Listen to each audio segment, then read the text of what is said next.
What's the most down bad you have ever been?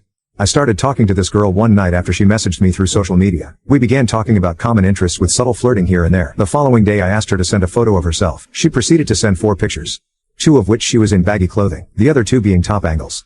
All of these photos had 2 things in common. All had filters, and all hid what everything below her neck looked like. I instantly suspected that she was horizontally challenged. After talking for a little while, our conversation shifted to a more intimate context. She told me about some of her fantasies, such as getting tied down and tickled. I refused to follow through with that one but told her I would fulfill some of her other ones. We made a plan for her to sneak over while my parents were out of my house the next day. Well, the next day rolls around and we talk about her coming over, which she later does. After waiting an hour for her bus to get to my house, I waited outside so she knew which house was mine. As she walked to my driveway, I noticed something about her. Not only was she hiding her body for good reason, but she was also very unattractive in person. Maybe a solid 2 out of 10. To put the cherry on top of the cake, she smelled like a mix of body odor and cigarettes. Me, not wanting to be rude as she had just traveled across town to do the devil's tango, walked into my house and into my room.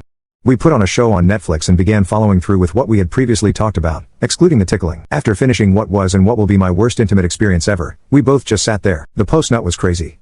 I actually went into my bathroom and took a long and hard look at myself in the mirror. I'm pretty sure a tear even streamed down my eye. I came out and sat down.